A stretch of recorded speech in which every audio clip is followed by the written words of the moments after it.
વાવથરા જિલ્લાના થરાદ તાલુકાના નાગલા ગામમાં જૂની અદાવતના કારણે રાત્રિના સમયે ગંભીર હુમલાની ઘટના સામે આવી છે.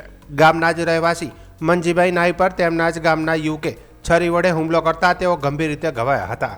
પ્રાપ્ત વિગતો મુજબ મંજીભાઈ રાત્રે પોતાના ઘરમાં સૂતા હતા ત્યારે આરોપી દિનેશ ઠાકોર અંદાજે રાત્રિના 2 વાગે ઘરમાં ઘૂસી આવ્યો હતો. અગાઉના ઝઘડાનું મનદુખના કારણે આ હુમલો કરવામાં આવ્યોનું પ્રાથમિક તપાસમાં સામે આવ્યું છે.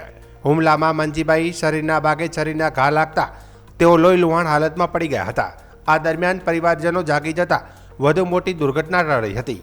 તાત્કાલિક ગંભીર રીતે ઘવાયેલા મંજીભાઈને સારવાર માટે થરાદની સરકારી હોસ્પિટલ ખાતે ખસેડવામાં આવ્યા હતા, જ્યાં તેમની સારવાર ચાલી રહી છે.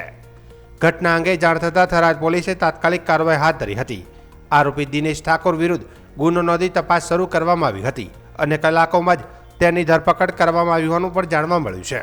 હાલમાં પોલીસ વધુ પૂછપરછ કરી રહી છે અને ઘટનામાં તમામ પાસાઓની તપાસ ચાલુ છે. ત્યારે થરાદ ડીવાયએસપી SM વાળોતરિયાએ જણાવ્યું હતું કે આરોપી દિનેશ અને મંજીભાઈ વચ્ચે 2 વર્ષ અગાઉ ખેતરની વાડ બાબતે ઝઘડો થયો હતો.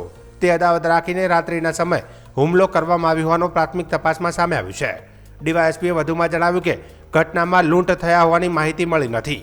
આરોપી કયા ઈરાદે ઘરમાં પ્રવેશ્યો હતો તે અંગે રિમાન્ડ મેળવવાની કાર્યવાહી ચાલી રહી છે અને વધુ તપાસ બાદ સમગ્ર હકીકત સ્પષ્ટ થશે તેમ જણાવાયું છે.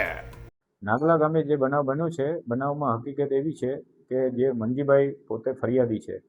આ ફરિયાદી રાત્રિના સમયે પોતાના ઘરે સૂતા હતા અને એના પાડોશમાં જ રહેતો જે આરોપી છે એ આરોપી રાત્રે એમની દિવાલ કૂદી અને એમના ઘરે આવી અને પછી એમને છરીથી એમની ઉપર હુમલો કરે છે અને પેટના ભાગે છરીઓ મારે છે અને ગંભીર રીતે ઈજાઓ પહોંચાડે છે.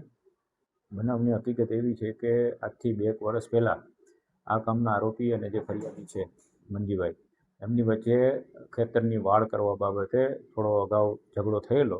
એ ઝઘડાની અદાવત રાખી અને હાલના આરોપી રાત્રિના સમયે દિવાલ કૂદી અને મંજીભાઈ ઉપર હુમલો કરેલો છે અને પેટના ભાગે છરીના ઘા મારેલા અને પછી મંજીભાઈ દવાખાને દાખલ થાય છે અને દવાખાનેથી પોલીસ ફરિયાદ લઈ લે છે અને ખૂનની કોશિશનો ગુનો રજીસ્ટર કરે છે પોલીસ.